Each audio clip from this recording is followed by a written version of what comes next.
Video.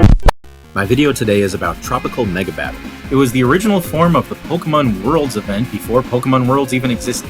It started in 1999 and then ran all the way through until 2002 when Wizards of the Coast lost the license to the Pokemon card game. Winners of Worlds, STSs, or whatever the highest ranking events were that year were given an invite to Tropical Mega Battle, which was a multi-day event held in sunny Hawaii. Everyone was flown there for free. There was tons of free swag, giveaways, events, a luau, drunken happiness, parrots, lots of stuff. It was a really cool thing. However, it was not covered very well, so today I'm going to speak with several people who actually attended. Those people provided me with tons of new information, as well as imagery, which I'm going to have flashing throughout this in the background while we speak. The first person I'm speaking with is Mindy Lamke. She was one of the first ever world champions and the first ever female world champion. For winning Worlds, she secured an invite to Tropical Mega Battle. Here's that interview. Hi, I'm Mindy Lamke, and I won the 2002 World Championship title for Pokemon TCG. My own hometown, took Worlds there, and after that, got the invite to the Tropical Mega Battle. What deck did you use to win at that time? Say John Fan Slowking. Slowking, he shuts down the trainers, right? So anytime someone has to play a trainer, they got to flip. And then Don Fan, he just kind of comes in, he hits for 50, and we both switch out. Just kind of lock him down and hit and run. It was pretty frustrating, to say the least. So did you always know what deck you wanted to play? We had another deck built. It was Kingdra that was the runner-up deck for, the deck that I had been practicing to gear up for Worlds. And then when I discovered this deck, I switched over real quick and we just played the heck out of it for a couple weeks straight. And we left a Kingdra at home. My dad's like, "Are you sure you don't want me to go back and get it? I can literally drive home. It's not a big deal." Oh, God. But in my head, I was like, "No, this is it. Are you sure you don't want me to go get Kingdra?" Yeah, sure. Wow. And I'm looking at it, and it looks like, I think that the deck that came in number 2 was Kingdra, right? Correct, yeah. Well, that's number 2. Yeah, so, we played the heck out of it. No, you were right. You can say it. Like, when you're sitting at the table, you're playing your last match, did you know what the prizes were going to be? When I went up into top 4 is when it really hit me. There's a kid from Belgium. There always is. And we kind of got a mini interview. Mm-hmm. And they asked him, "What are you going to do when you win?" Or "What are you most excited about?" Or something along those lines. And he's like, "I'm going to take my mom to Hawaii." And that's when I was like, oh, that's what we're doing. Yeah. So it's like, right, we're not just flipping for first. We're like, oh, who gets to have a whole trip here? Yeah, and I don't even remember what I had said. It was a really good match. You know why you did so well? Your head was in the game. He was like, "Oh, I'm thinking about my mom in Hawaii." That's one match that just sticks out. Again, sweetest kid, and it was really hard because it was like I knew on that turn I could just remember that feeling of, oh man, he's not gonna like that. Oh no! No, it crushed him. Like it broke me. He broke me. Yeah, I feel that. Like when you have to tell a puppy no. Yeah. Yeah, but you have to.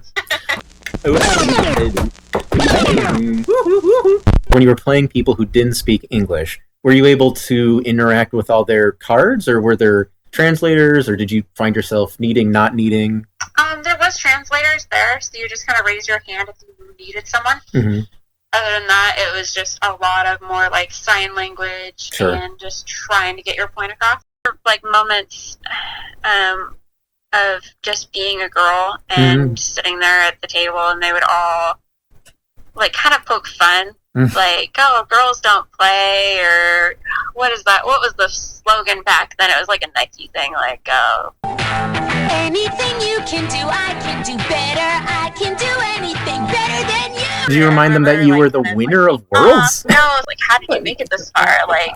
I didn't even know that you were a girl, because back then, the outfits that you got were the hat and the shirt, and I wore them because I thought they were kind of cool, right? Yeah. Hey, I got these at the event. So I looked like everyone else. Either my hair was tucked up in the hat, or I would have it out, through the hole, whatever. I just remember those conversations, but then after winning, the tune changed. It was for kids, and instantly after Worlds, it was a totally different feel and vibe. like downstairs afterward. We're all hanging out and like just having a great time. Talking with them now, it's like, oh wow, we were so little. Another thing is, it wasn't just Tropical Mega Battle that wasn't publicized. It was like the Worlds in general. I remember seeing a post of another girl winning Worlds later on, and they're like, she's the first. Like how Disney has their first gay character every other year. It's just that's stung. My dad actually posted back on that and been like, no, my daughter was Wizards owned it. Like, we get it. It is a male-dominated game, and there aren't many girls that have made it that far. Even to this day. Yeah. I think there's 3, including me, maybe. I actually came across a photo that I believe you just confirmed is you standing next to the president of the Pokemon Company, Ishihara. Yes, the owner of the company. Or, yeah. His name. No, yeah, you're 10 and he's like a mythical Santa Claus creature. Gosh, I would absolutely love to just shake his hand again. So you mentioned, think that he gave you a plush? Yes, it was one of those moments where I was like totally like awestruck. I just remember he pulled me aside and he goes and he says, "Here, this is for you." It was really, really special because I don't, it was like one of those things where I'm not sure he gave anyone else something like that. So Ooh. Really, really special. Oh, right? And I'm always curious as to why he had that one. Like, that was my next question: is if there was showing off babies, or maybe he's like a bastard, and he like pokes other Pokemon in the back of the head when they're not looking. No, I think he probably just thinks he's cute. He is a cute little dude. He doesn't give off that kind of vibe. Munchlax, no! Hello, Matt from the Editing Bay. So I needed to keep the editing as it was because, God, I love that Munchlax joke. But after I finished editing, it was brought to my attention that Munchlax was not publicly revealed until early 2004, during the roadshow promotions for the Deoxys film, during which Munchlax is a comedy relief character. Anyway, that means that if everything lines up the way we believe, the real reason Ishihara was being so secretive wasn't just because he was giving Mindy a plush and no one else. It's because he was giving Mindy a plush that wasn't going to be released to the public for about 1.5 years of a Pokemon no one had ever seen. Maybe you're asking yourself, how could this have all happened? How could Mindy have received this and not realized it was a brand new Pokemon? Well, simple enough. She said that at the time she simply thought it was a baby Snorlax, and she's not too wrong. Having done more research on the subject with Mindy's full help, it appears that her particular Munchlax was intended to be a Banpresto 2004 plush. It does appear that she might have been given a prototype, which again would mean that Mindy, unknowingly, was the first person publicly to see Munchlax by 1.5 years. That story, however, is ongoing, and if anything more is learned, I'll put it in one of my new videos. Going out to dinner and having the luau, all of us standing up there taking pictures. Okay, wait, talk about the luau. I've seen a few photos of that. Looks like some of the Wizard staff got kind of drunk. I'm sure that did happen. There's like a big stage where we would all went up during dinner and they would congratulate us all again. We all got Lays. A whole box full, actually, of Lays. Hey, everybody! We're all gonna get laid!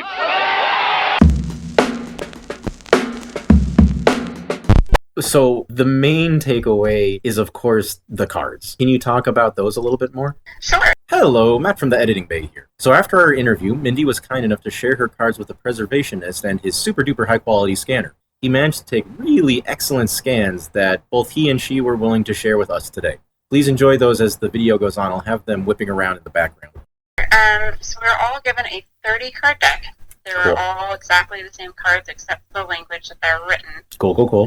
Based on how we speak, what language we speak. And we all took, at least I took it as a really laid-back, non-competitive thing. It was just like for fun to get to know each player as we're playing. And I remember not wanting to put sleeves on my deck because of the Japanese backs. I thought they were the coolest thing, and some of the kids actually didn't put sleeves on them. I remember, and I was like, I want to be one of those kids that don't have sleeves. My dad's like, no, you should put sleeves on these.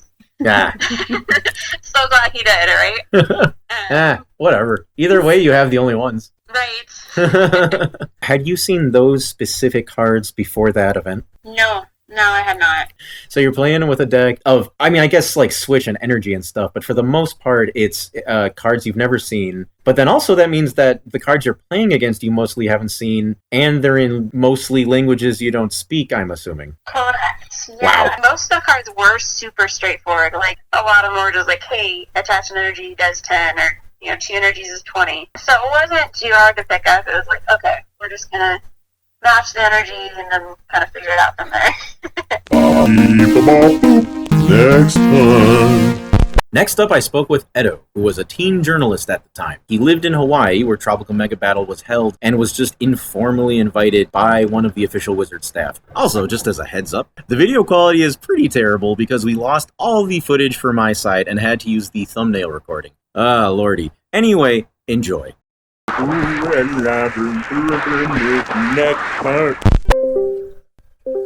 You I can can see and hear you. You can see I me? guess that's how many fingers? yes, yeah. 4.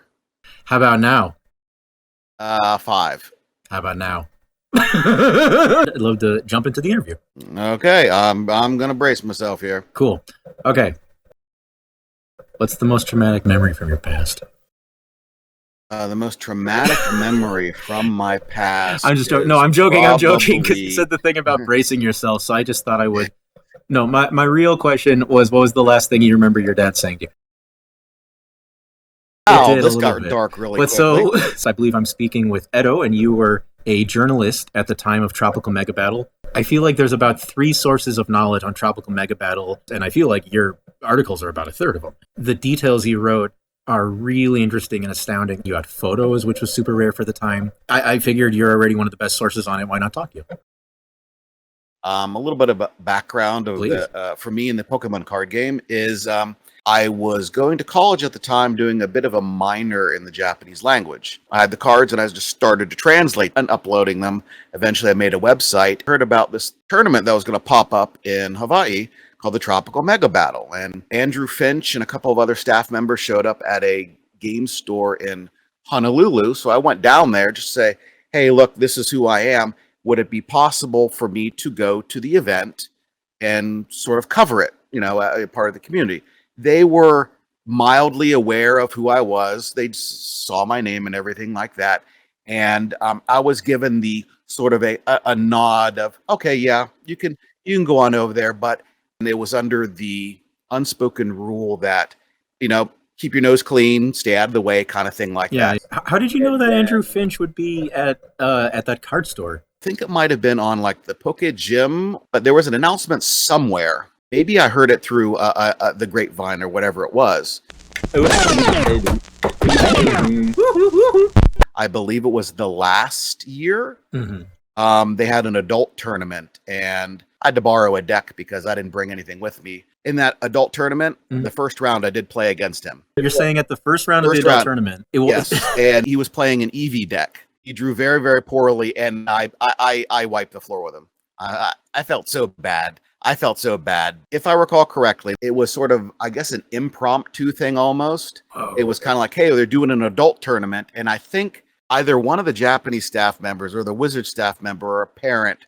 Hello again, this is a note from the editing bay. I actually found out that it's this guy right here. And this guy is the father of the guy that I speak with a little bit later in the video, but I didn't know any of this yet. In fact, if I zoom out, oh look it's Edo, right next to him. Gotcha, bitch. They said, hey, you going to join? It's like, I don't have a deck or anything like that. And I think that's what Mr. Brooks's father lent to me. I think it was the one Pokemon where it attacks and it automatically goes back to your bench. And Donphan? of course, this is 20. Might have been. If you remember, what traits are you able to pull off? One of Ishihara's hairs for a common, something like that? No, I've got something a bit better. I actually have a Gyarados signed by Tsunekazu Ishihara. The reason why I had him sign this particular one is because I have a Japanese strategy guide for the old Pokemon card GB, the old card game on the Game Boy. And I could have sworn that I read in there, and that was his favorite card to use. But when I showed him the card and I tried to explain that in Japanese, he looked at me like, like I had like 3 heads or something like that. He's in Hawaii. Maybe he was just shocked that you were walking up and having good Japanese at him. At the time, my Japanese was lower intermediate level. I just found this. Can I trade this for that Gyarados? No. No. Nope. What about I've got this one? No, no. I got like a little pocket Pikachu. It was like a little prize that you get. If I really want to see your eyes pop out of your head here, Please. I do have 2 of the English versus deck cards. Yes, I have the misprint Claire's Mantine. Whoa. Yep. And then, of course, I have a Morty's Hypno. Oh. Here's 1 page of signed cards. These ones up to here are Himeno Kagemaru, who is the illustrator. These 2 are Imakuni. Hell yes, Right love here. Imakuni. This is also Imakuni put his the who would ever is Chansey, and this one is Professor. You call it Professor Oyama. He was one of the designers of the game there. When I went to the first Tropical Mega Battle, Himeno Kagemaru actually was drawing pictures of Pokemon on like index cards, and I have 2 of them. She drew one of Mewtwo and one of a caricature of me, but I can't figure out where those are now. Whoa, that's awesome. Yeah. Hey, it's Matt from the editing bay again. Edo actually found some of those things after our interview and supplied them here. And holy poop, he seems to have not only gotten a sketch of Kagemaru herself, but he also got a sketch of him, as well as a sketch of Mewtwo and Mew. Wow, so cool. I would use these as my profile pics everywhere, and also, I want that sketch of Mew. It's such a good sketch of Mew. Cool. Back to the interview. I still have my press badge. Holy shit! Yes, there's an actual press badge that I actually got. I have a T-shirt that's still in the bag as well. Holy shit. Yeah. That's insane. Okay, so wait. Yeah, you gotta do me a favor. Break my heart. What size is that? It's made by Fruit of the Loom. You know what? Let's see. I mean, I still have it in the bag. I might as well just. Do I want to open it up? On the tag there. No, it is. It's a small. Is it an adult small or a child small? Was that free or was that a store? How did that work? The shirt. Was apparently given one. I can't remember when. I think someone just came up and said, probably a Japanese member of the staff, or maybe a Wizards member of the staff said, "Hey Ed, here's a T-shirt for you." Just got to rub elbows with a number of Wizard staff. Sure. Before COVID, that was okay. Anything else like that? That in hindsight you can go, oh shit, that was true. Big thing was it was the infamous or famous pre-release Raichu. Ooh, okay. Talk about that. Yeah. That's a fun one. Yes, that one. Yeah, I mean, but it's like, hey, look, some were in the mix, and literally, I saw it there. It was a Raichu. It was like pre-release. Like, oh, that's interesting. There, you know what? And in hindsight, I should have gotten a picture of it. You should have grabbed it and just ran. No, yeah, 100%, unequivocally, Yeah. It exists. I saw it right then and there. Awesome. I mean, of course, it depends on whoever wants to believe me, but I was there I believe you. and saw it. Hey, Matt from the editing booth here. This is as good a time as any to explain that people have recently been hiring me to find Holy Grails. I took Edo's lack of a pre-release Raichu as a bit of a personal challenge and tried to see if I couldn't find one myself. I did actually manage to find 2 original photos of pre-release Raichu, courtesy of Nick15, who you might remember from my Jamboree video. To clarify, these photos are not from Tropical Mega Battle. This is from a different location and a different time and a whole different set of stuff. Maybe that'll be a different video. This is, however, that same card. I also spoke with the absolutely original source of the pre-release Raichu story, Mike Boozer, who, as you may recall, was PR and occasional playtester for Wizards of the Coast back when they had the license. Here's Boozer describing the origin of pre-release Raichu, which lines up exactly with what Edo reported. So they had done a print run, and they had done this pre-release Clefable that was lots of them, and then there were like 13 of these Raichus at the bottom with a stamp on them. I want one of those. All right, back to the video. How much do you think it should be trade worth? Is that would you trade that for 4 Clefables, or would it take upwards of 5 Clefables? What, a pre-release Raichu? Mm-hmm. Oh no, that one, since there are only 5 that exist in the whole world. 6 Clefables? 6, I'm probably thinking more about probably 7.5. You would have to cut one of the cards in half. Top half or bottom half? It's of course, gonna have to be the top half. So that's where it because you says have to see the pre-release. HP in the name. You've thought about this. Okay, good.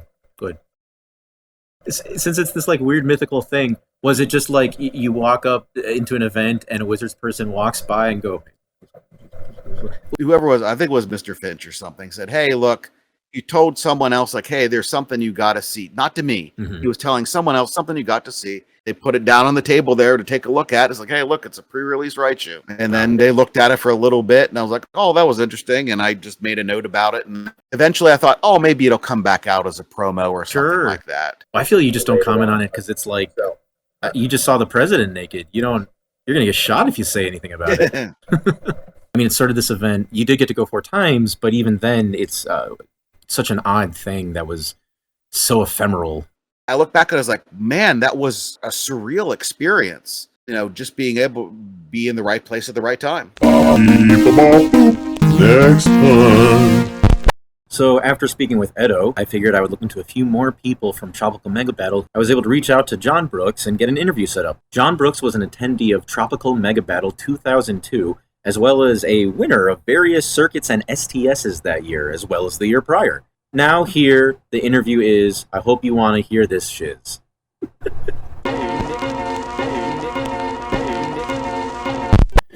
Hello. Hey, this is John Brooks. We're finally able to connect. Hey, John Brooks, how you doing? This is Matt Matoba. I'm so glad we're speaking. Yeah, likewise. How are you doing? I'm doing pretty good. How are you doing? You just had a kid, right? Yeah, we have a newborn, 3-week-old, so we're super pumped up. Very cool. Boy, girl, other. What's the? Well, some people say they'll let them decide later, but yeah, he's a boy.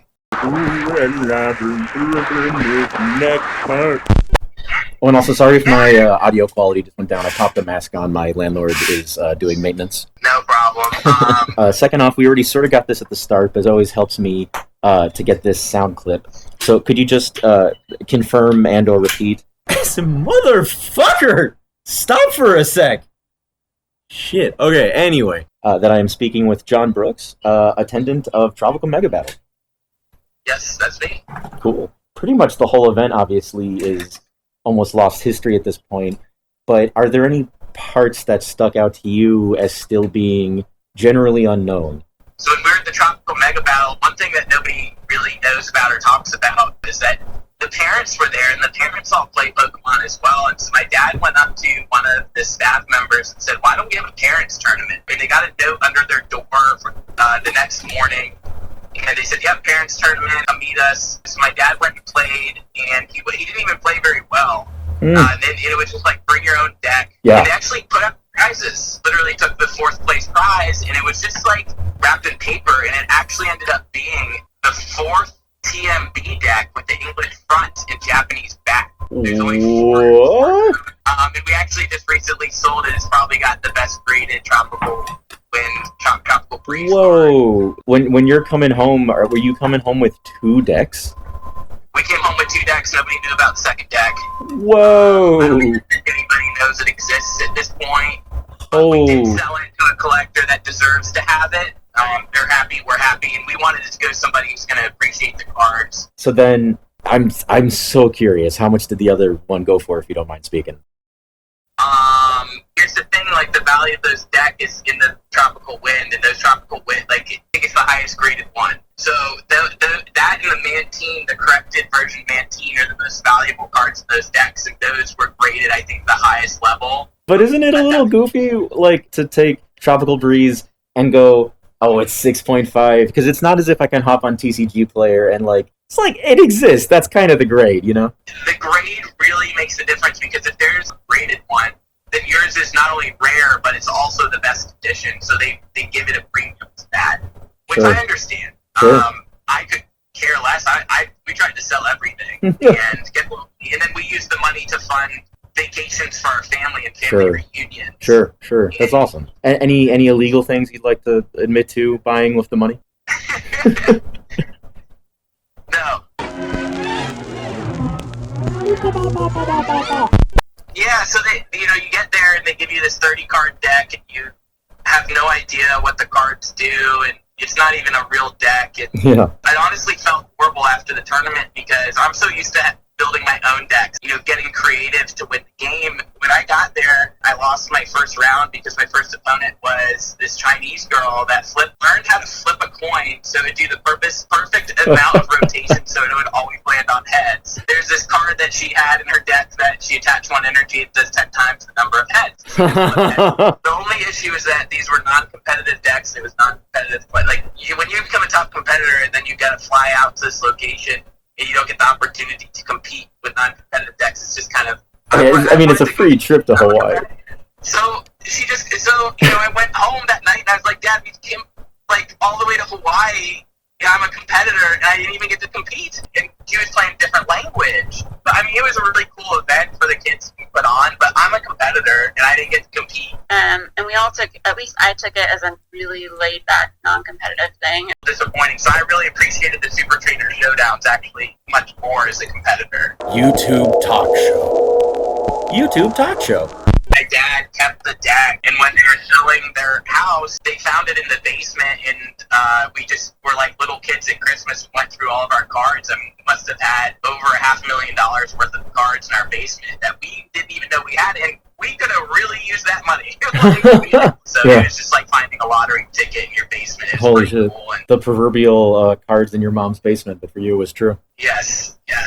Boy, so then what item went for the highest? The deck itself? Yeah, the 2 decks went for the highest. We had a bunch of first edition French boxes. I think we had 4 of them. Those went for like $40K a pop. Wow. How did you come across those as what sounds like an American based on your name and accent? My dad is just, everybody loves him. My dad's just a freaking awesome person. He's super nice to people. Everybody just starts giving him stuff. Because, he's a judge. He's always helping. He's always taking care of the kids and all this kind of stuff. Building relationships with the sales reps and everything. Came in first place at the Super Trainer Showdown. That's how I got the invite to the Tropica Mega Battle. My dad didn't even know you're supposed to register for points, which is weird because he never registered me. Otherwise, I would have gone to the 2001 TMB as well. Because I won all of the local tournaments and all the national tournaments, and I was so good that at one of the tournaments, I think it was the San Diego one, if you come in first place, you can't play the next 2 days. So I strategically came in second and third, and last day came in first. So I actually have all 3 medals. I'll send you a picture of it. Please. So then do you, as the person who came in second, ever resent yourself for coming in first? What's that? What would you say was your favorite event? Because I've heard there was about 10 different ones. The buffet. We had this buffet with at the hotel. The hotel was beautiful, and we woke up early with Jeremy, who's another player, and his dad, and we would go and get maple donuts and just free donuts, Pokemon in the morning in Hawaii. That sounds amazing. Yeah, and I don't really remember most of the other events. You're so jet lagged. Yeah. I just remember we stayed an extra day to go to Pearl Harbor, and that was a really cool experience. We have all we didn't even know what any of these cards were. We spent a year looking them up. Is this rare? Is this not? We didn't know that there were all these different variations of the cards because I haven't played for 20 years. So then, when did it dawn on either you or your dad or whoever it dawned on that this thing that your father just got has a real life value of basically 6 digits US? I believe in July 2021. I never thought about Pokemon for 20 years. I read an article online. They're like, Pokemon cards are worth money? People pay money for these things? They do now. But anyway, I'll let you get going. I know you're in a bit of a rush. Thanks so much for taking time to talk to me today. Thanks for documenting all this. Really appreciate it. And if you want to talk to somebody who really remembers it, I talked to my dad. Sure. He remembers it clearly. He's got all these different stories. Next time. Woo! Calling Blastoise Kid's dad. That would be David Brooks. Originally I spoke with John Brooks. This is David Brooks. Let's give David Brooks a call. We're gonna call David Brooks and hope he has some shit to say. And if he doesn't, we're gonna cut him out. And Hello, David speaking. hi, David. This is Matt Matoba. Thanks so much for taking my call today. Oh, you're welcome. How you doing? I'm doing pretty good. Can you just confirm I'm speaking with, I believe, David Brooks, attendant of Tropical Mega Battle 2002? Yes, you are. I know this is a super last second. Thanks for taking this. No problem. So I was hoping I could speak with you just about what you remember about Tropical Mega Battle. Okay, go ahead. When I was speaking with your son, he mentioned that there was a previously unknown to the public second deck of Versus English cards that you guys managed to get.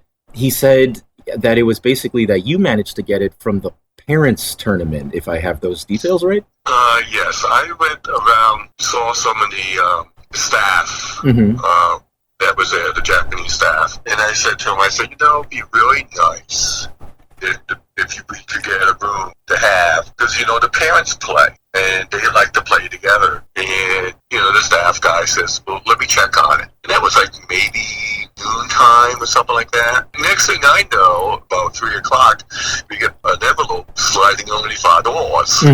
We kind of said, oh, what is this? Parent tournament at 5 o'clock. Wow.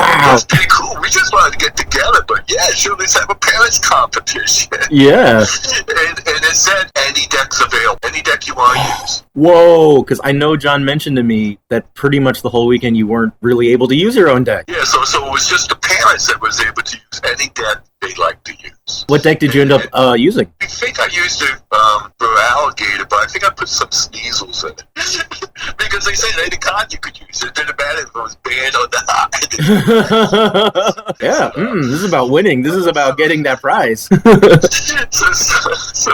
I remember playing this guy. He had just a white deck, like a Chansey type of deck. Sure. And so it was random draw. I didn't know the person who I was playing against. He didn't speak English. I didn't speak Japanese. Sure.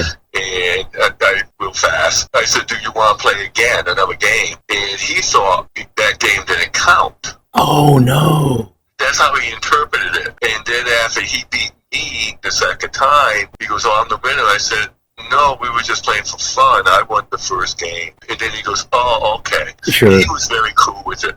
So I went on and played. I think I came in second in the tournament. Hey, but they had a table up on this kind of like a stage, and they had all these prizes, all different, products and stuff like that. Yeah. I said, I see these little things wrapped up. They look like decks, and they were wrapped up in paper, and they probably made extra decks. I want one of those. So the first guy went up, and he took the one with the two decks. The Japanese guy did. And then I went up and took the second one, the one with the deck, and I opened it. I said, wow, this is a deck. And I just, okay, put it away.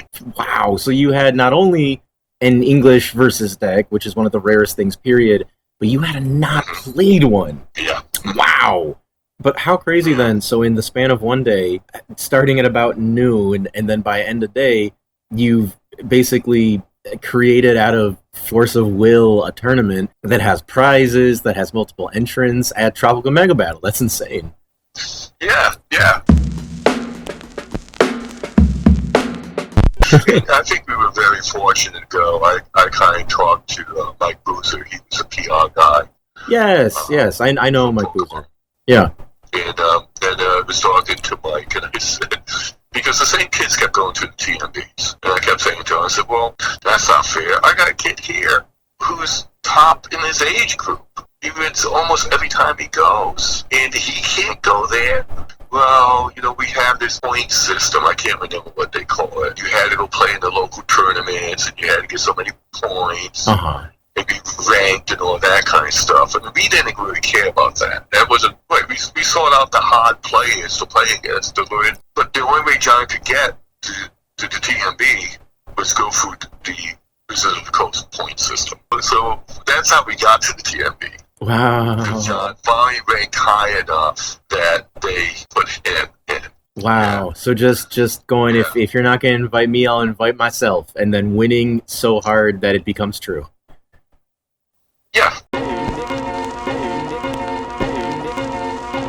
So I think John mentioned to me that if he didn't win at tournaments, he didn't get to eat and you would burn all of his toys. Is that... No, the cards came home, went in the basement, and then got kind of forgotten until I think you guys were moving or something. Tell me about that. Where did the cards go? Well, John made it unknown, but I knew where they all were. I just packed them all up, put them in boxes. boxes, put them in the attic, and I said, at some point, we may sell some of these, or I'll take them out. John basically said to us, we have all these cards.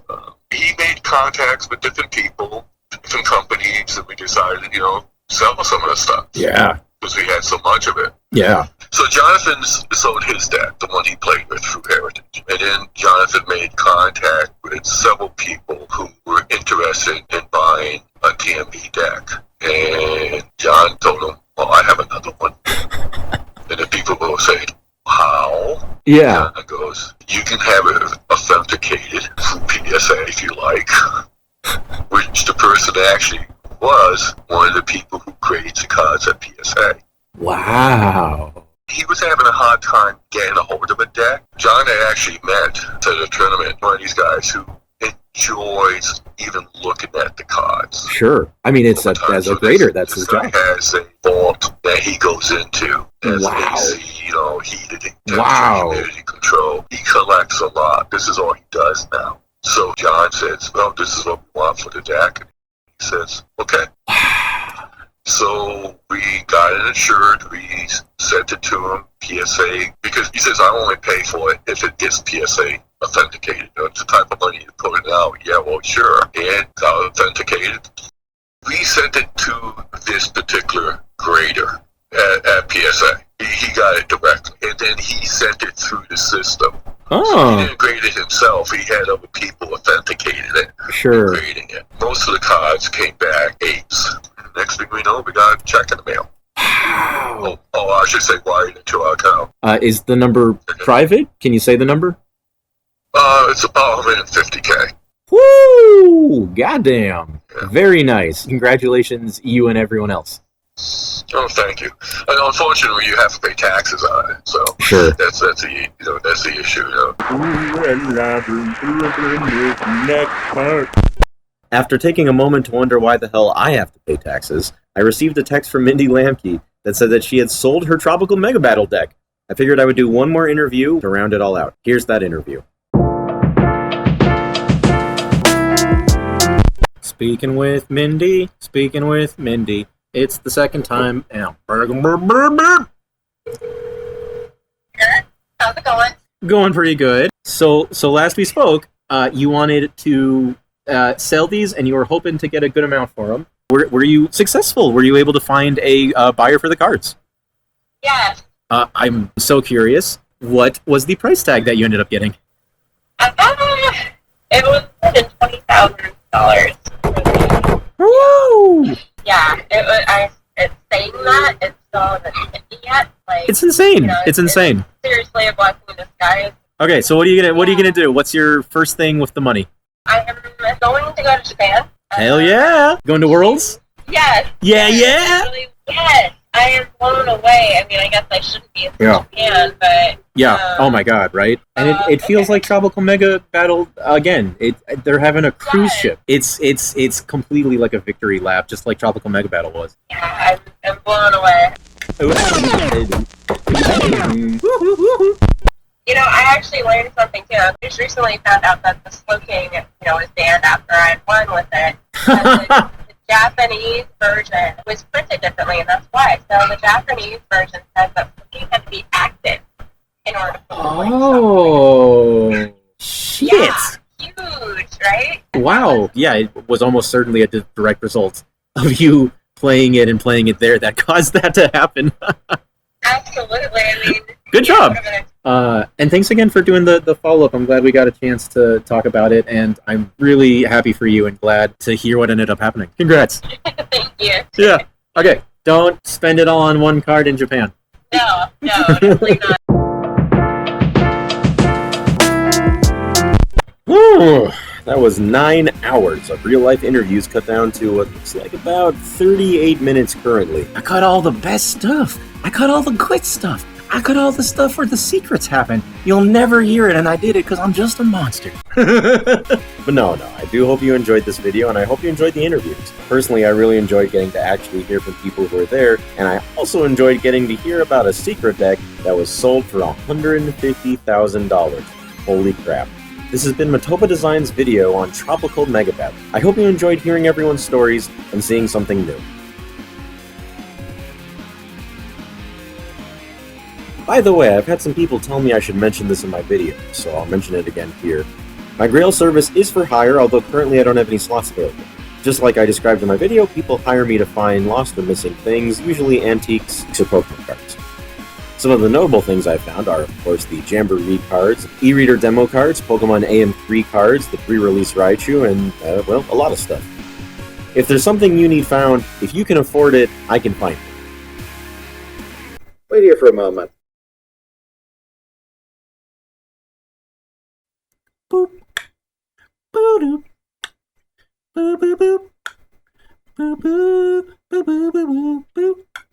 Boo-boo-boo. Boo-boo-boo-boo-boo-boo-boo.